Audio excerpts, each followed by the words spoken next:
Во текот на вчерашниот ден и од Европската Унија стигна доказот дека ние не постоиме на европската агенда.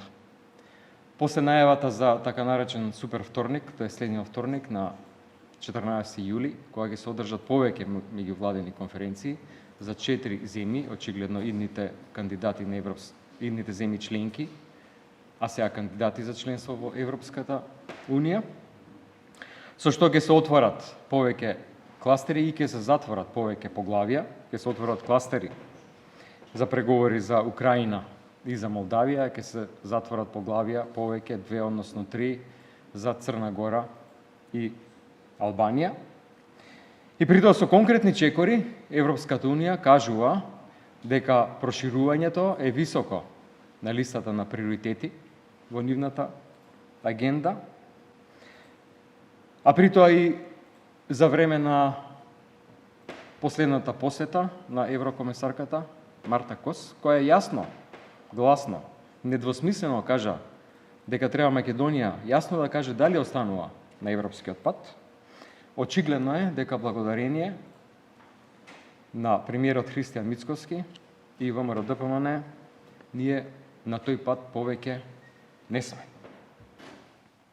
Очигледно е дека сме заложници на личната немоќ на премиерот Мицкоски да се справи со ова најважно прашање за нашата иднина, за иднината на граѓаните на Македонија, тоа е членството во Европската Унија. Заложници сме на неговата некапацитетност да изгради државна стратегија за тоа како ќе станеме земја членка на Европската Унија.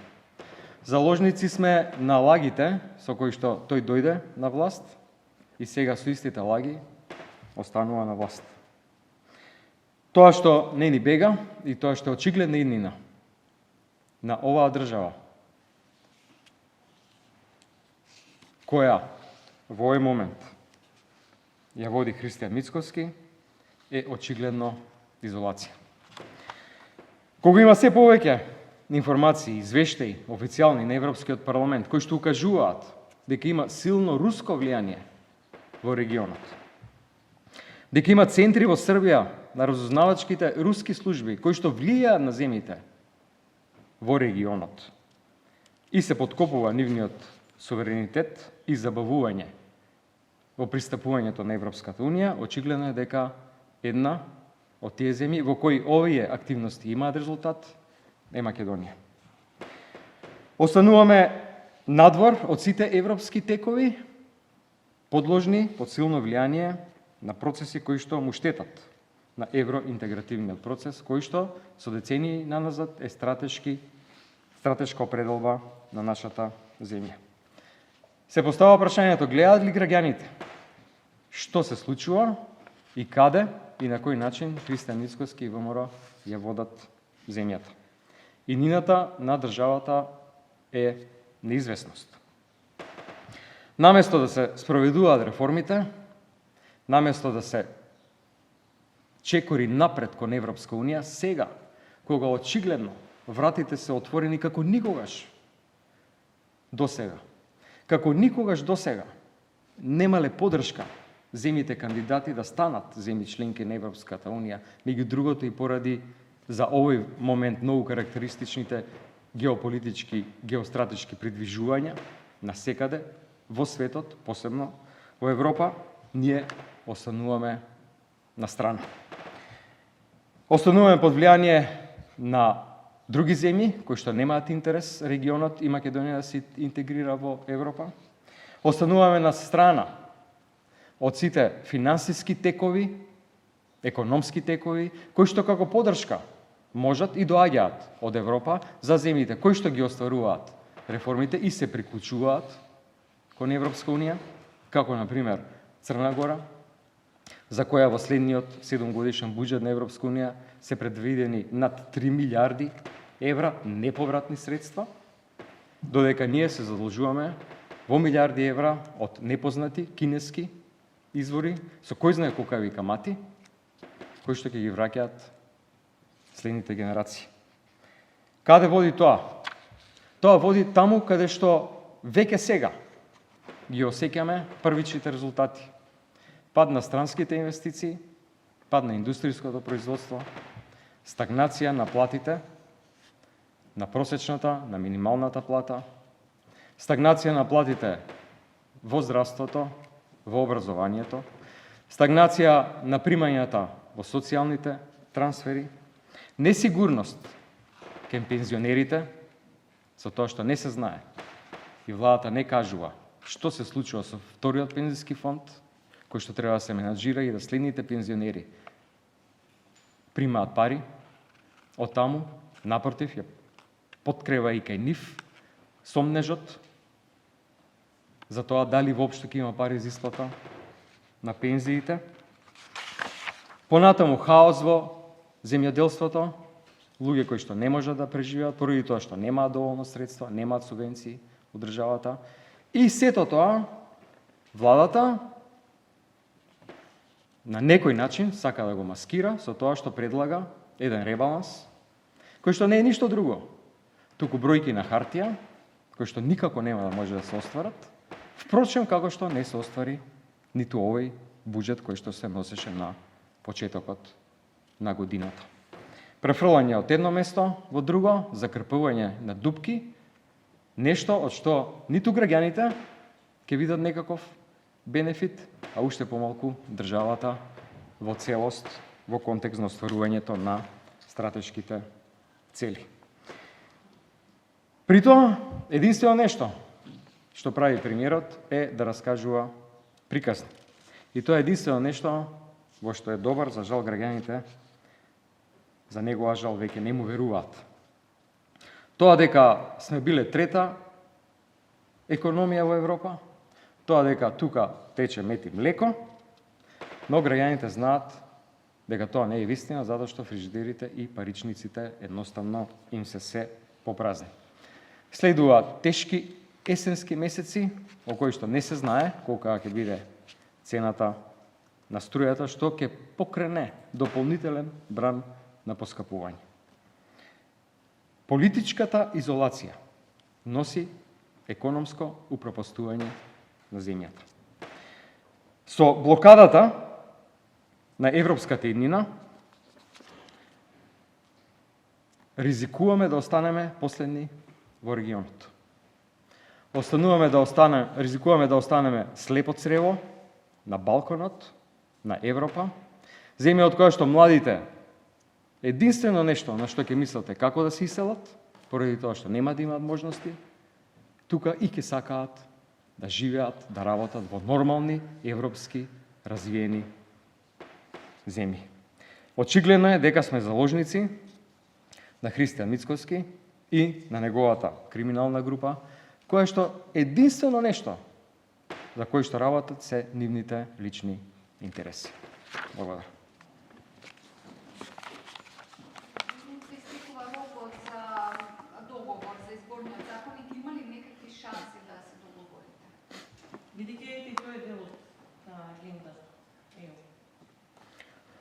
Тоа дека е дел од реформската агенда и тоа што власта кажува дека тоа е нешто што е за нив многу важно, меѓутоа не отстапува од тоа што таму се става еден член со кој што сериозно може да се доведе до прашање легитимност на било кој следни избори, а тоа е несоодветен начин на гласање, многу поинаков од тоа што е сега на диаспората, е уште еден доказ дека нив Европа навистина не ги интересира. Спремни сме и секогаш ја поддржуваме европската агенда, но не по цена ВМРО да протне механизам со кој што можат утре да ги крадат изборите. А ако го тргнат членот, во кој што се менува до сегашниот начин на гласање на диаспората и да се согласат, еве дека се формира работна група, која што доколку треба, може да разговара за некој начин соодветен, како поинако би гласала диаспората, да им се олесни на тие луѓе, но не со примери, какви што во Европа до сега не функционирале, и ниту една европска земја тоа не го направила, иако се обидела, многу поразвиена од нас, со многу поголема контрола на системот, електронско гласање или по пошта, еве да го дебатираме, па во следниот период нека заклучи некоја експертска работна група, која што ќе анализира примери од други земји, дали е потребно и на кој начин треба да се смени гласањето на диаспората кај нас. Така да тоа е нашата принципијална забелешка и ова е нашиот принципијален став. Не блокираме само така без никаква причина. Така како што ВМРО правеше со години, додека за тоа имаа можност, додека беа во опозиција со филибастеринг. Бројни закони кои што беа во интерес на граѓаните ги блокираа од хир. Не, ова е принципијална забелешка. Изборен грабеж, кражба нема да дозволиме. Добро, јас сум од диаспората.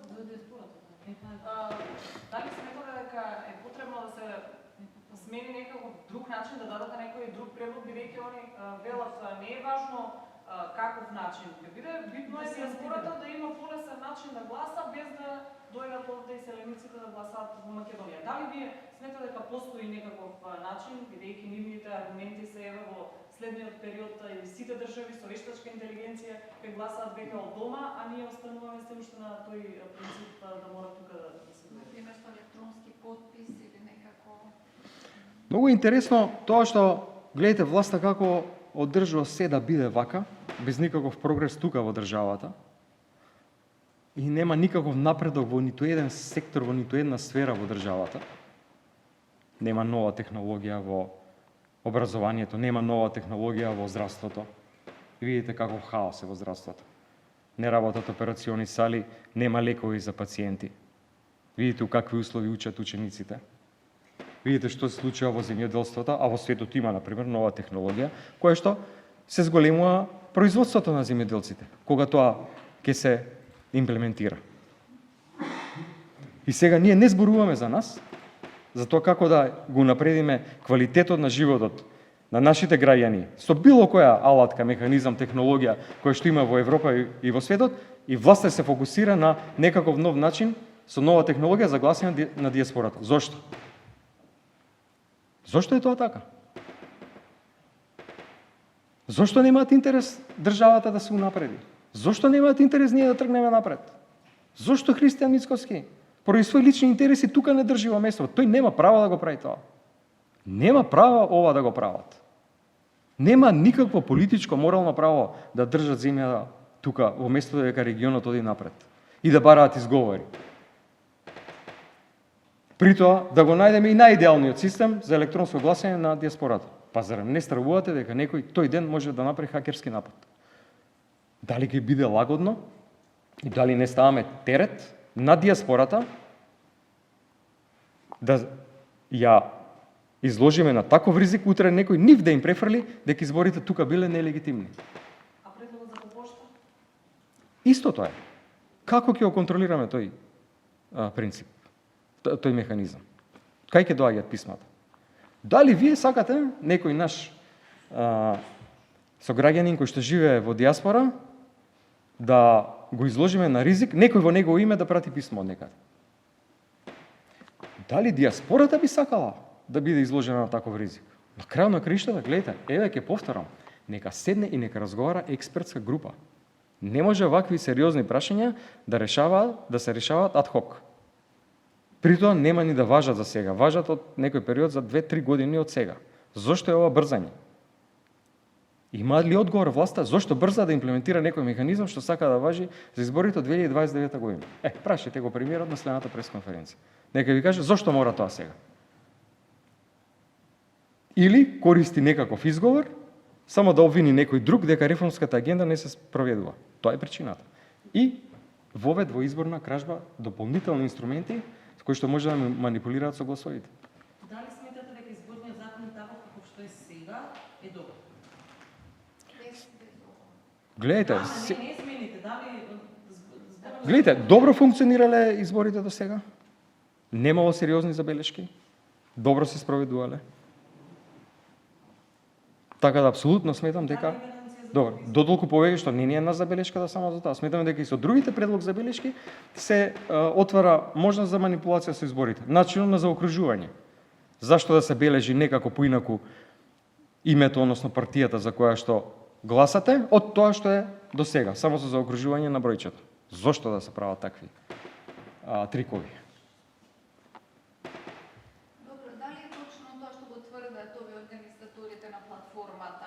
дека сте им нуделе високи партиски функции? Сега не.